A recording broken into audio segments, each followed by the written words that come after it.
Corona ভাইরাসের তাণ্ডব লীলা শেষ হতে না হতেই নতুন আতঙ্ক দ্য হিউম্যান মেটানিউমো ভাইরাস বা এইচএমপিভির প্রাদুর্ভাব বেড়েছে চীনে। ইনফ্লুয়েঞ্জা ধাঁচের এই ভাইরাসে এরই মধ্যে আক্রান্ত হয়েছেন অনেকে।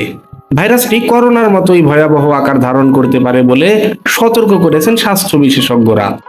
বিশেষজ্ঞদের অনেকের শঙ্কা 2025 সালে আবার করোনার মতো নতুন কোনো মহামারীর উদ্ভব হতে পারে। যদিও কোন রোগটি মহামারীর আকার ধারণ করবে সে বিষয়ে স্পষ্ট কোনো বার্তা এখনই দেওয়া সম্ভব নয়। তবে এইচএমপিভির প্রাদুর্ভাব ভাবাচ্ছে তাদের। যুক্তরাজ্যের সাউদাম্পটন বিশ্ববিদ্যালয়ের জ্যেষ্ঠ গবেষক মাইকেল হেড বলেন, আরও একটি মহামারীর আশঙ্কা করা হচ্ছে। তবে এখনো কোন রোগটি মহামারীর আকার ধারণ করবে সেটি নিশ্চিত নয় বলে আগাম মহামারীর নাম দেওয়া হয়েছে ডিজিজ এক্স।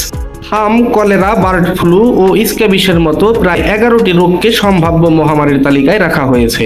এরই মধ্যে এইচএমপিভির সাম্প্রতিক প্রাদুর্ভাব চিন্তার ভাঁজ ফেলেছে চিকিৎসক ও জনস্বাস্থ্য বিশেষজ্ঞদের কপালে। চীনের সামাজিক যোগাযোগ মাধ্যমে পোস্ট করা কয়েকটি ভিডিওতে দেখা যায়, করোনার সময় হাসপাতালে যেভাবে ভিড় তৈরি হয়েছিল একই পরিস্থিতি তৈরি হয়েছে এইচএমপিভির প্রাদুর্ভাবেও। একই অবস্থা দেখা যাচ্ছে জাপানেও। দেশটির সংবাদ মাধ্যম বলছে, চলতি মৌসুমে দেশটিতে ঠান্ডাজনিত সংক্রমণ ছাড়িয়েছে 7 লাখেরও বেশি মানুষের মধ্যে। মাইকেল হেড বলেন, আগামী মহামারীর প্রধান বৈশিষ্ট্য হবে মারাত্মক ছোঁয়াচে। মানুষের মৃত্যু হার পৌঁছাবে সর্বোচ্চে।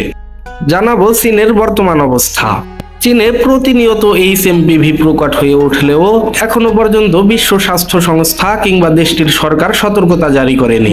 যেভাবে ভাইরাসটি ছড়াচ্ছে তাতে করে যে কোনো সময়ে দেশটি জরুরি অবস্থা জারি করতে পারে বলেও দাবি করেছেন বেশ কয়েকটি সংবাদ মাধ্যম। দেশটিতে সবচেয়ে ঝুঁকিতে আছে শিশু ও বয়স্ক ব্যক্তিরা। বিশেষ করে আগে যাদের শ্বাসকষ্টজনিত সমস্যা ছিল তারা নতুন এই ভাইরাসের আক্রমণে নাজুক অবস্থায় আছেন। জ্বর, নাক বন্ধ, কাশি বা শ্বাসকষ্টের মতো সাধারণ ঠান্ডাজনিত সমস্যা দিয়ে শুরু হলেও পরবর্তী সময় এই ভাইরাসের সংক্রমণে হাসপাতালে ভর্তি হওয়ার মতো পরিস্থিতি সৃষ্টি হতে পারে। অনেক সময় সংক্রমণের তীব্রতা ব্রঙ্কাইটিস, নিউমোনিয়া, অ্যাজমা বা কানে ইনফেকশনের মতো সমস্যা সৃষ্টি করতে পারে। এইচএমপিভি ভাইরাস প্রতিরোধে করোনার মতোই স্বাস্থ্যবিধি মেনে চলার পরামর্শ দিয়েছেন চিকিৎসকেরা।